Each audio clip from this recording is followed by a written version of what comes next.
समाज के अंदर आ रहा है कि जब मंदिर की कमेटियों में मुसलमानों को जगह नहीं तो वक्फ बोर्ड की कमेटियों में हिंदुओं को जगह क्यों?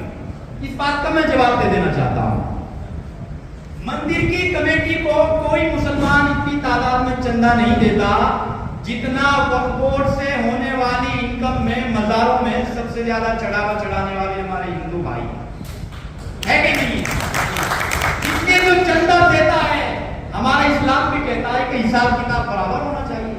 जो चंदा दे रहा है उसको हिसाब किताब लेने का पूरा पूरा अधिकार है। और अभी मैं एक प्रोग्राम में गया, मुझे वहां के कुछ लोगों ने बताया, देखिए वक्फ बोर्ड के नाम पर मुर्शिदाबाद में बहुत बड़ा दंगा हुआ बंगाल के अंदर। वहां ममता बनर्जी की सरकार है, लेकिन मैं उनको बता देना चाहता हूं कि बंगाल की सबसे बड़ी मंदिर जिसको काली मंदिर कहा जाता है, उस काली मंदिर के चेयरमैन एक मुसलमान रहे, फिराज हकीम, अभी सचिव हैं। किसी हिंदू ने विरोध नहीं किया। और अगर बात करें इसके विरोध पर कि कांग्रेस कह रही है, दूसरी पार्टियां कह रही है कि वक्फ बोर्ड पास हुआ तो दरगाह छीन ली जाएगी, कब्रिस्तान छीन लिए जाएंगे। किसी आदमी को ये देखने के लिए कि झूठा है या साबित है, उसके पिछले रिकॉर्ड में जाना पड़ता है।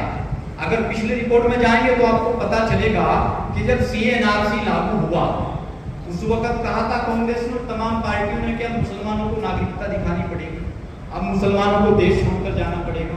क्या कोई गया है क्या? नहीं गया। बल्कि खुद इस्लामी नाम पर एक मुल्क बांग्लादेश, वहां की प्रधानमंत्री को शेख हसीना को यहां आना पड़ा। ये मेरा देश है।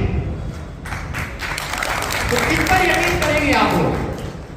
और सबसे ज्यादा चर्चा हो रही है कि वक्फ बोर्ड में मुस्लिम महिलाओं को जगह क्यों?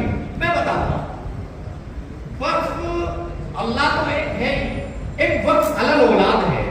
वक्फ अलल औलाद का मतलब यह है कि मैंने ये संपत्ति अल्लाह के नाम पर वक्फ कर दी, लेकिन इसका रखरखाव मेरी औलाद करेगी। अब मुस्लिम समाज के अंदर सबसे ज्यादा बड़ी समस्या ये आ रही है कि अगर उसके लड़का हुआ तो वो संपत्ति की रेख-देख कर रहा है, और अगर लड़की है तो फिर उसका कोई नाम नहीं। इसलिए मोदी जी की हुकूमत ने इस्लाम के अनुसार ही महिलाओं को बराबर का अधिकार देने का काम किया। और मैं समझता हूं कि ये, इसको आप बिल मत कहिए, ये मोदी हुकूमत ने यकीन मानिए मुस्लिम समाज के ऊपर एक बहुत बड़ा एहसान किया। 70 सालों के वक्फ बोर्ड को जो किसी काम का नहीं था, हमारे किस काम का?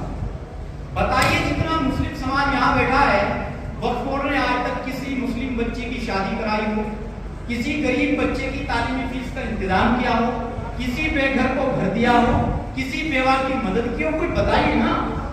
बल्कि कोविड के जमाने में जब सारी सामाजिक संस्थाएं आगे आकर के समाज के लिए काम कर रही थी, जब लोग सांसों की भीख मांग रहे थे, उस दौर में भी इतना बड़ा वक्फ बोर्ड खामोश बैठा था, भ्रष्टाचार में लिप्त था।